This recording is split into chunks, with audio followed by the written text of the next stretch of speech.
Alright folks, we've got it welded in here. Had quite a bit of rain last night, so everything's nice and wet and it's not drying out because the sun's not shining, but you know, nothing beautiful or anything like that. We just put our plate in. We used that, you know, as a plug weld, and then we used the outer hole on the frame as a plug weld coming back to the plate on the front side of it. So it'll be fine. Both sides are done. And now I do have to cut off probably about an inch, half-inch, something like that. I'm going to do the measurement and cut it off, grind the back of the frame, and that'll be done. And then got the holes to drill on top, the two holes to mount the bed, and then I've got the holes to plate here, get the other bolt in, and we'll be ready to set the bed on. So I'm going to keep at that. I'm actually going to use a piece of that the frame that I was cutting up for these extensions to put inside of here, and but we should be putting the bed on here probably within the next hour anyway, and as long as nothing happens, no rain or no wrecker calls, show you more. Okay folks, got the patch in there and the patch in the other side, so we're done with that. Everything's tightened down. Got both of my pieces on, of course, and this frame was of course a little bit wider than that frame, which don't matter, but I'm going to go ahead and I'm marking my holes out to drill. There'll be one there and then one about back here, so I'm probably going to cut off about 1.5 inches of frame when I'm done. So anyway, I'll get that, and then we're going to go we're going to load this thing up, load the bed on it. Alright, I'll show you more. Okay folks, the holes are drilled, and we are now going to lob the frame off and grind it, get it decent and straight. Probably spray a little bit of black paint on this, and then we're going to load the bed on it. So I'll show you that in a few minutes. Okay folks, I'm trying to get it slid back in place, but let me tell you one of the problems with disc brakes on a big truck. And this is not the first time this has happened to me. If you let them sit and there's nothing covering the calipers and they get rained on, and you know you got disc brakes set up, usually they're not stuck until you hit the brakes. They go in, or the calipers of course, you know, push the brake pads in, and then they don't want to come back out. So I have pried on this one quite a bit and can't get it loose. The other side I've gotten loose, so I'm having to back this up in there with the wheels sliding, which is not a problem. Once the weight's on it, it'll probably be enough to get it to, you know, to slide okay. And it looks like I've got to come over quite a bit, and I may have to finagle it a few times, but I've just got a 4x4 here. I'm going to set it on the front temporarily until I can get the piece off the other truck for the locks and the pads where it sits down on. It's not too bad. I mean, it's kind of long. I got new bolts for the you know, to mount the bed on, and we'll just keep playing with it until we get it where we need it. You know, the good thing about this, I know I didn't get everything done underneath the brake lines and stuff like that, but with it being a rollback, I can slide it back and tilt it, and everything will be out of the way. So, you know, it's not a hard thing to do afterwards, you know, cross members and stuff like that. So, but it'll work out in the long run. So we'll go ahead and see if I can get it lined up here, and if I can get it on, I got most of the battle taken care of. So, all right.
getting close here. I got to get the skid steer to slide the truck over it. A lot easier. Right now, the only problem I see is I've got to go back with the truck just a little bit, and I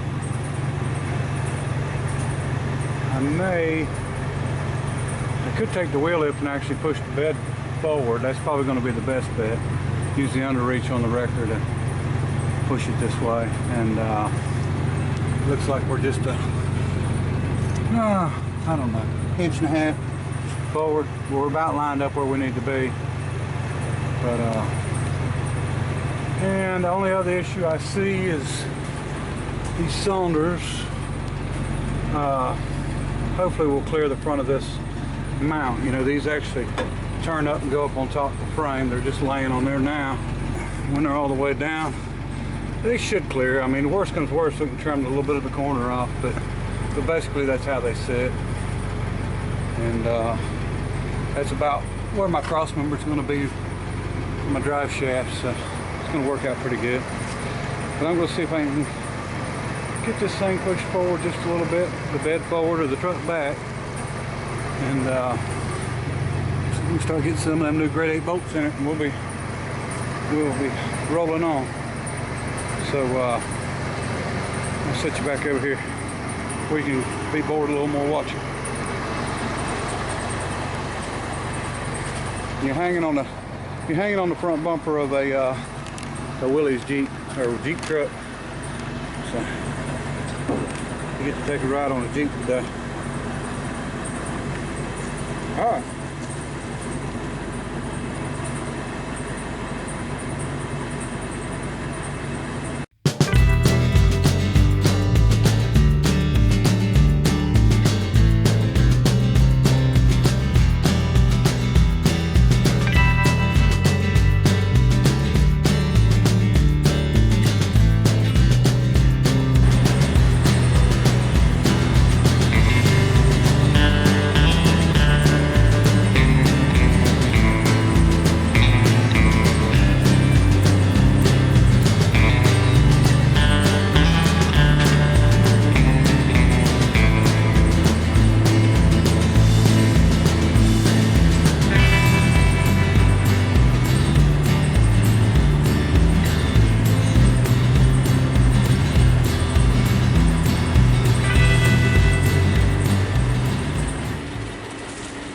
Okay folks, we've got it on there. Thankfully that one's remote control, so I was able to operate it a little bit while I was up under there working. But we did run into one thing. We're not quite down on the bed, and we're hitting here. So we can trim out. I don't see it as being a problem at all. And we take care of that. Everything else is looking good. Bolts went right in place. It's just kind of a pain to get them lined up, and which you can expect that. Not a problem. And, so I think she's going to work out good. This bed's a little narrower than the others, so the tires are actually they're out just barely, I guess. But sometimes you got to live with stuff. Now the bed's not all the way forward because I had rolled it back off the locks, and I've got another headache bar that's been cut some, and we're gonna use this one and the other one and get one together that's the right height for this truck, because of course that's too low, and we'll redo it. But I think I'm going to roll the torches down here, and I'll raise the bed back up with the forklift, and then do some clearance work just a little bit, just enough to get it cleared. I mean, it's not a big deal. Okay folks, looks like we have just about done for the day. Bed's on, got it down all the way. You can see my headache bar. It's it's got to come off either way, but there was no use trying to put one on it until I got it on and so I could get the shape of the cab and everything. And the bed does go farther forward, but with the light like it is, I didn't want to bust my glass. I actually had to have that glass put in this thing. Like I said, it was an ambulance, and for some reason it was open through there. So it'll go up a little bit farther, and everything cleared good back here. We got really lucky on this. I just carved out just a little bit, and I'll grind it yet, but you know, it really come out real good right there. And my bracket's almost up there to them bolts, not quite, so that'll work out really good.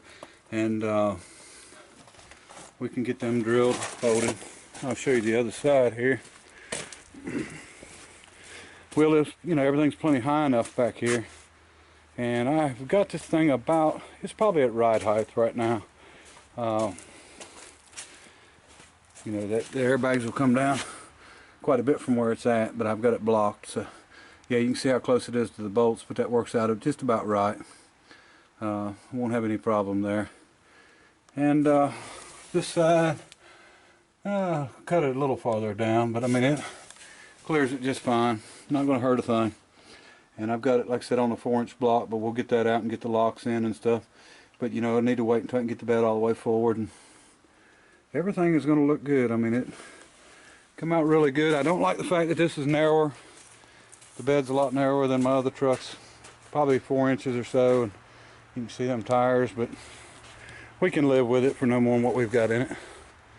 And I think it'll make a nice rollback,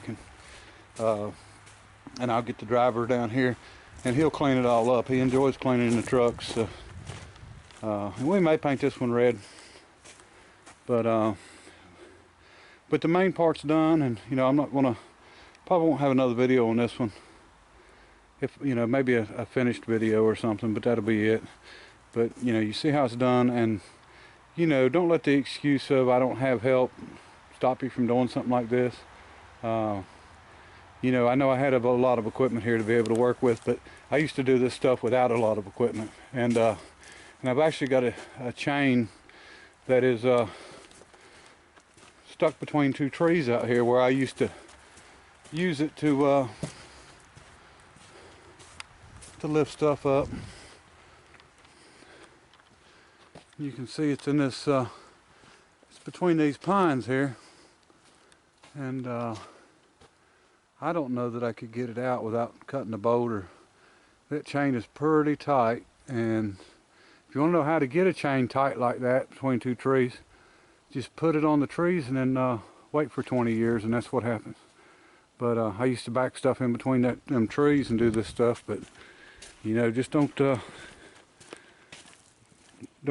let yourself use the excuse of not having help to not do something, because I mean, as long as you're doing it safe, you know, you're fine. And you know, I've used these trucks so much, and you know, I try not to get myself in a place that's going to be unsafe, but you know, sometimes you got to. And but everything worked out fine, and I'm going to order a PTO, and I'll get the other stuff done on this truck. You know, I'm not going to rush this thing. I just wanted to get the bed on it as quick as I could, and so we're going to get back on the wrecker for a day or two at least, and I'll have another video up on it. But I appreciate everybody watching, subscribing, and happy Easter to everyone. It's about 4 o'clock now, and I think I'm going to call it a day and go spend some time with the family. And my son showed up right here at the end and helped me out for the last little part, and it was kind of a tough one because I had to hold them cylinders up on there while we let the bed down. So, but we're good to go, and we'll get the other headache bar out. We'll have a nice truck when it's done. But appreciate everybody watching. Bye.